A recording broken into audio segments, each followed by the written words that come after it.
Hello, my friends. Welcome to Nourishing the Heart, our second root.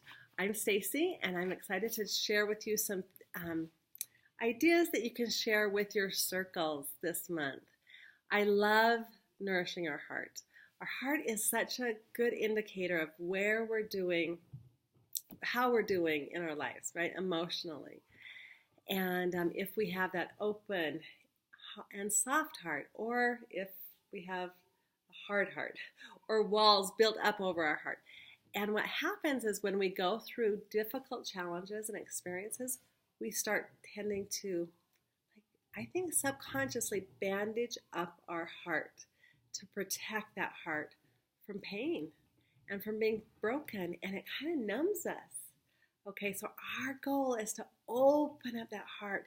And then when we have an open heart, we're more open to receive many things and spiritual things. Okay, so it's hugely important to have an open heart and to keep an open heart. I studied for a year at the Institute of Healing Arts as an emotional release facilitator. And it taught me the importance of regularly opening up that heart. And we teach this also in our Vibrant Living Holistic Health Coach training, all about the heart and how to do emotional release breakthroughs. It's super important to open up the heart, to release the negative emotion. Okay, so we'll talk about that in a minute. So there's a book called Power versus Force by David Hawkins, and he's a PhD, and he has calibrated the energy of emotion. So emotions are a vibration in our body. And oftentimes when we have these emotions, they get stored, the emotions stored in our body and around our heart. And if they're low vibrating emotions, they get stuck. And that, the law of attraction says that whatever you put out, you get back into your life. So the whole idea is we want to be putting out high vibrational energy to start getting high vibrational energy back into our lives and experiences. Does that make sense? So let me go through some of the emotions of the negative emotions: fear, frustration, overwhelmment, confusion, envy, jealousy, sadness, despair, judgment, guilt, shame, anger, just to name a few. So these are emotions that I honestly go through like every day. I do a check on my heart because it's like taking out the trash. Seriously, we're humans. We're going to have emotions. So the idea is, we don't want to say never feel a negative emotion. Of course, we're going to feel negative emotions and things, but we don't have to have them take root into our hearts. We can feel them, experience it, and let them go. Okay, but that it takes practice, and it's important. There's tools to do that. It's like taking out the trash. We don't want to live in a stinky house, right? We need to take out the trash daily. So those are the list of emotions I go through to check. Now, David Hawkins, the author of A Power versus Force, a PhD, he calibrated these emotions from 0 to 1,000. And those negative emotions calibrate 200 and below. And shame is the lowest vibrating emotion. So if you're holding on to shame for any reason, it's just a low vibrating emotion. And that lives within our body. And whether we think it or not, we might think no one else knows what's going on within me or in my thoughts, or I'm just going to stuff. Often, we're not taught this. Usually, we just stuff emotions and carry on with life, or at least in the past. That's kind of been the go-to, right? But when we have stuffed emotions, they're going to emerge at some point in our lives.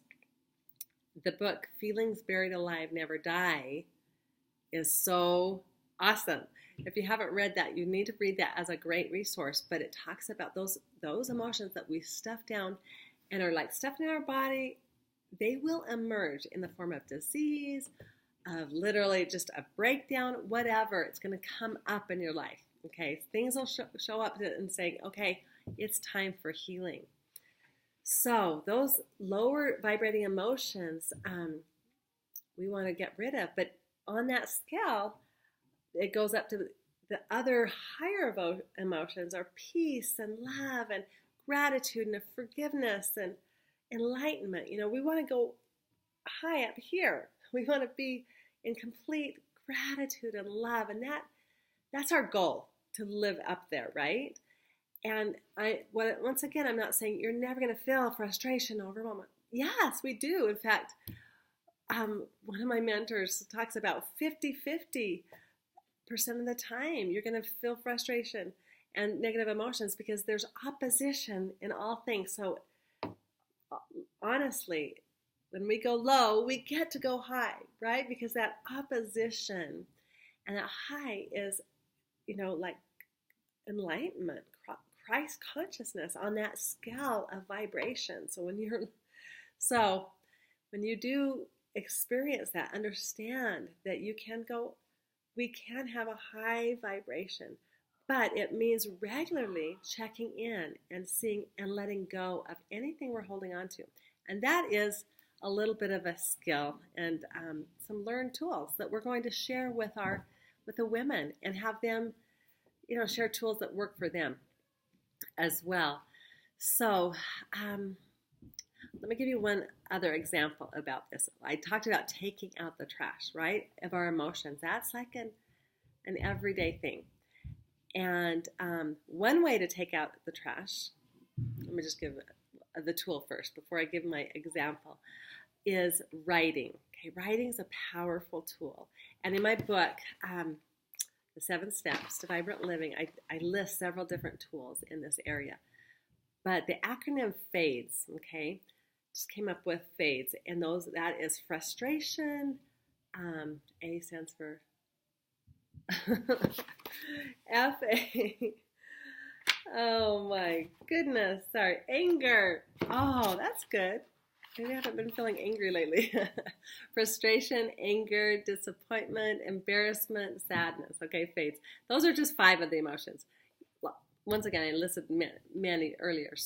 But that's something just easy to remember. In the morning, am I feeling frustrated or angry, disappointed, embarrassed? And if so, literally write it down on paper. Write out the feelings. We need to do a dump daily. Honestly, that is taking out the trash. It's super important. There's so many good resources out there that validate that. One of my favorite books is The Artist's Way by Julie Cameron.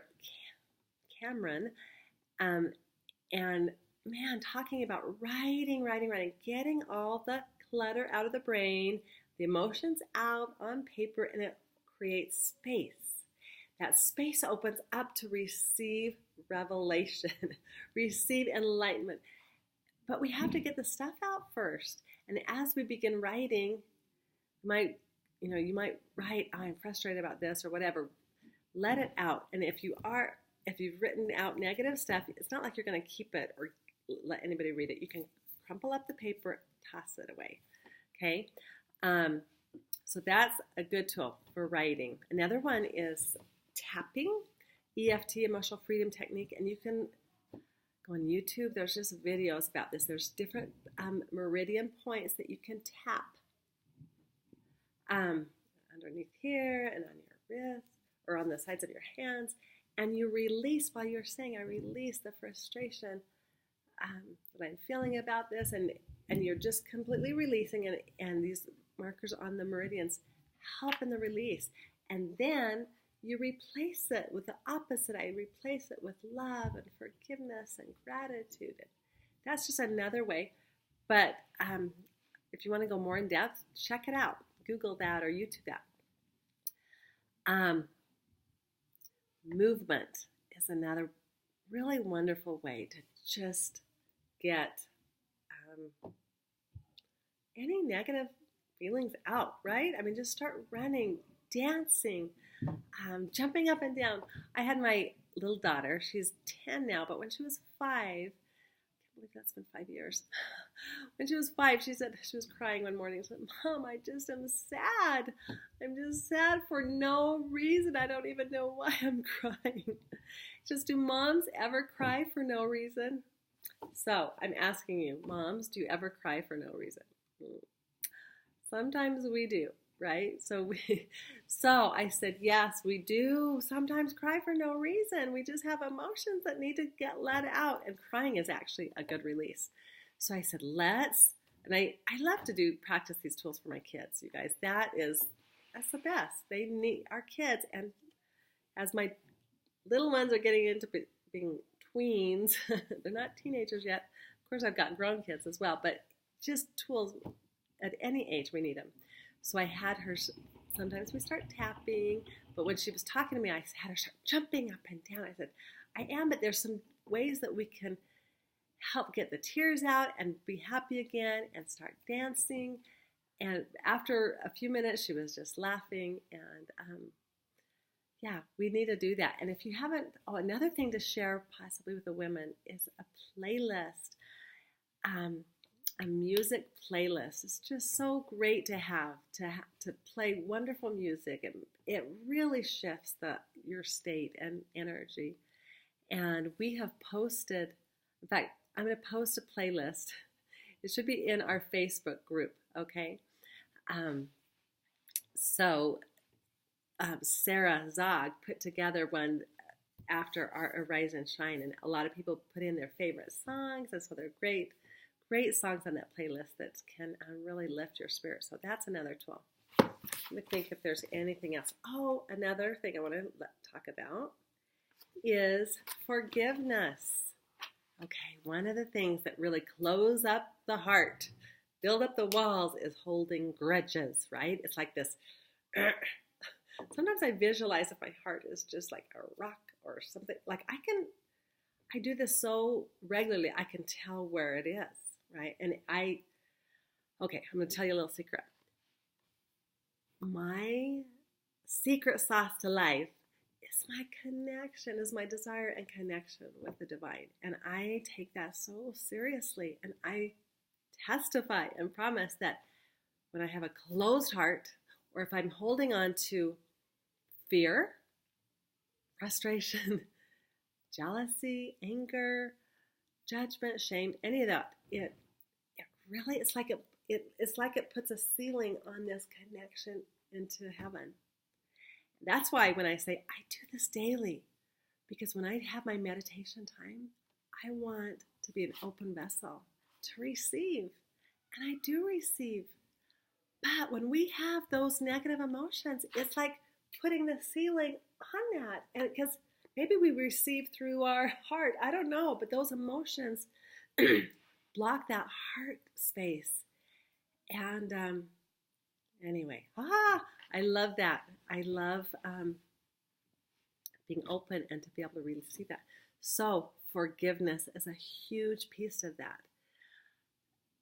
We need to forgive everybody, and that could be hard, especially depending on the things you might have gone through. But I just encourage you to pray for strength. Forgiving people that have harmed us doesn't mean we condone it, okay? Condone the behavior, but we can come to peace and actually just have great gratitude for that person. And it takes work. I've worked with so many people on this, and even I've worked with people that are doing some healing work with people that have loved ones that have passed on, and they can still come through to that healing place and come to peace and forgive. Even horrendous things. In fact, my mentor that taught me through the Institute of Healing Arts, she was sexually abused much of her life growing up, okay, starting at a very young age by an uncle. And she had all these misconceptions about herself and, scarring terribly. It's what drove her into this work. So she knows the power of the emotional release. And these breakthroughs that we do, it's not just that it's giving it up. It's pulling in the power of God, okay, the atonement. So powerful. So, in fact, maybe I'll just do a little brief. I'm not going to do the whole breakthrough, but I'm going to show you a quick tool. But let me just get back to the forgiveness. Forgiveness is a big piece. We can't hold on to grudges. It hurts us, not them. Okay? It brings our energy. You know, the energy of resentment and it's low. So when the law of attraction says you put out and you get back what you're putting out, maybe no one even knows that we're holding a grudge, but guess what? Our energy does. The universe does. And so you're energetically putting out that vibration. And that's what you're getting back. So it takes healing. Healing needs to happen. In fact, and holding a grudge is like drinking poison, thinking the other person's going to be harmed by it, right? It's our own poison. It doesn't do anything to the other. Okay, it does it to us. So it's our work that needs to be done. Anytime you are triggered by another person, who knows, maybe this video is triggering you. Maybe I'm triggering you. I sometimes trigger people. So, hey, we all do probably. But guess what? I can say, right now, I feel like I've got an open heart in it. If you're getting triggered, or if you get triggered by other people, guess what? That's a mirror. That's a mirror for you.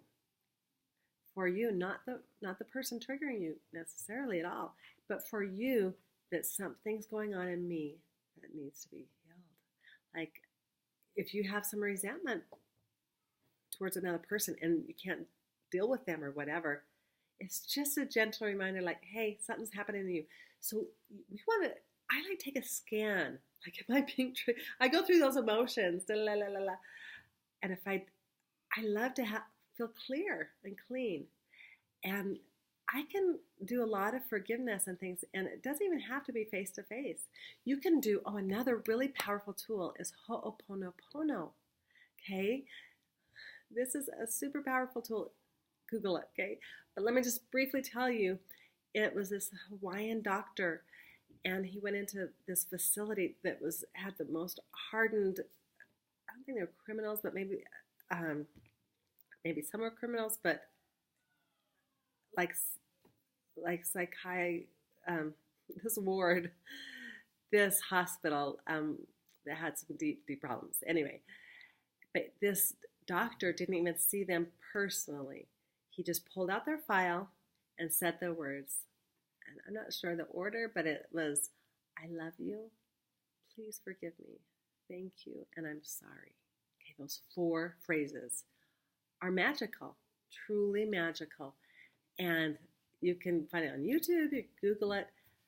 And I've shared this with lots of people. If there's someone you're having a hard time with, all you have to do, lay down when you're meditating or sit up, visualize that person, or as you're going to bed, I love you. I'm sorry. Please forgive me. Thank you.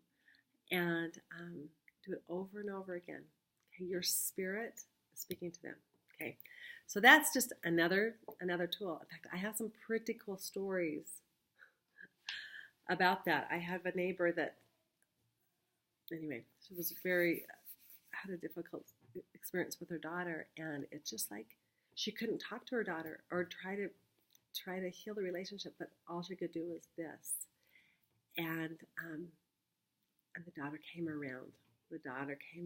So if you're having struggles with children, you don't know how to mend the relationship, we can do it through our spirit. So Ho'oponopono is really cool.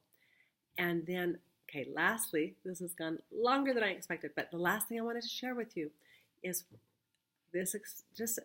It's just an analogy. When I was 11 years old, one Saturday morning, I remember hearing a car going up and down the street. And it was, get to high ground. It was a loudspeaker off this car. Get to high ground. The dam has broken. And the Teton Dam had broken. We didn't know that at that moment, 500 billion gallons of water were barreling towards our community. Well, I tried to get out of the house. I was just a young girl. I was trying to get my mom, but she was cleaning the house. Would not leave till the whole house was vacuumed. Anyway, we finally got to high ground. And I remember at the top of the hill seeing this wall of water come through the street and the city, from what we could see. It didn't look like water. It was mud and debris and lumber and cattle and cars and homes. I remember a home going down Main Street, floating down, the power of that water. Well, it destroyed our whole community, okay? And I remember a few days later, we were able to get out to our home, and the stench was so awful. And it was horrifically a flood. You've seen natural disasters, okay? We had overturned cars, cattle, things, in our yards. Across the street from our home was a golf course. It had over a dozen homes landed on the golf course because they were picked up from their foundation. Our home was still intact, but anyway, a lot of cleanup. They sent hundreds and hundreds of buses full of thousands of people to help dig out, and it literally was with shovels digging out our city, our community. So much dirt, and because it was all the fields and all the agriculture that had flooded and landed in our city. So it took months to dig out the mess, and then the rebuilding began. And within 5 or 6 months, our community was more beautiful than it ever was before. It truly was, and everyone talked about that. But we couldn't have rebuilt without cleaning out the mud, the mess. And in our lives, sometimes we go through these horrible experiences, these floods, these storms in our life. And unless we do the work to clean it out, we might build on top of it, but it's going to be stinky. And pretty soon, it's not going to last. We have to do the emotional work. And it's not just one time. Okay, so that experience is like, a big clean out. Like I've gone through, some traumatic experiences, and it took some deep, deep work to clean out the trauma. Okay, so if you've gone through trauma, it takes the work to clean it out and then rebuilding. We can't just carry on, because now I work with adults that are dealing with these childhood traumas that never were addressed. They're going to show up. It's feelings buried alive, never die. They will fester, and it's like, it's time to clean. So we clean up our stuff, and then we do it daily. We do the writing daily. We do the tapping. We do the movement. We do the dancing. One other tool, and this is just a little piece of the emotional release breakthrough that we teach in our coaching program. And it's visualization. So I imagine it like if I'm feeling a lot of anxiety, or if I'm feeling overwhelmed, or whatever it is, I imagine it coming out. I pull the energy out of me, out of my heart, and put it into a color and a shape. Okay, I'm moving. The whole idea is moving the energy out. And not everyone really understands and really gets energy, but I don't know. So judge it in your circle about sharing this, but I think it's a powerful tool. So I just imagine it coming out and putting it into this shape and color, because it moves it. And then I imagine giving it to my Savior. Okay? I purposely, and I say, and I give this to Jesus Christ. And then I have always, I imagine that like light flowing back into that space. When we release something and get out space, we have to replace it with the opposite, or we're just open that space up for negative to come back in. So imagine that light coming back in, or the opposite of what you just released. If you were super frustrated, I imagine that I replace it with love and gratitude and forgiveness and light. And I just visualize it coming right back in and just feeling my whole being.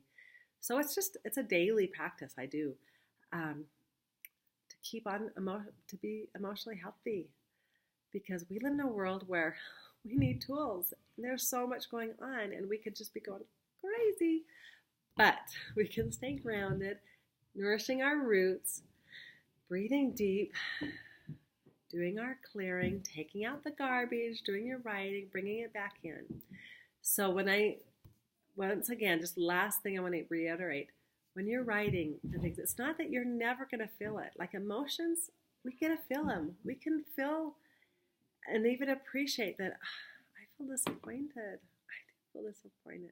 But I'm not going to just sit and dwell there. I'm not going to take up residence. Like, that's my life. I'm just disappointed. That's no way to live. So we can appreciate it, feel it for a minute, but let's release it and then replace it. And also when we release, now we're going to go more into this next month, okay? But those feelings are always tied to the thoughts that we're having. Why are we disappointed? Well, let's switch the thinking. So yes, we can change the emotion, but we also have to change the thought. And we're going to go more into that next month. So anyway, thank you for sticking around, you guys. Thank you for doing your circles. You're helping fulfill a mission that I feel deeply called to. And that was to teach these principles and get them out to the world. Because it was one time during meditation, I said, these principles, the 7 steps, need to take out to the world, like the whole path to healing. And we don't have a lot of time. Those were the words that came so clearly. So thank you for being willing to share. And I know you're blessing lives in these circles. And I hope we get to connect with you soon at our next retreat, at our Arise and Shine, on our Zoom call. So anyway, thank you. Have a good day, my friends. Bye-bye.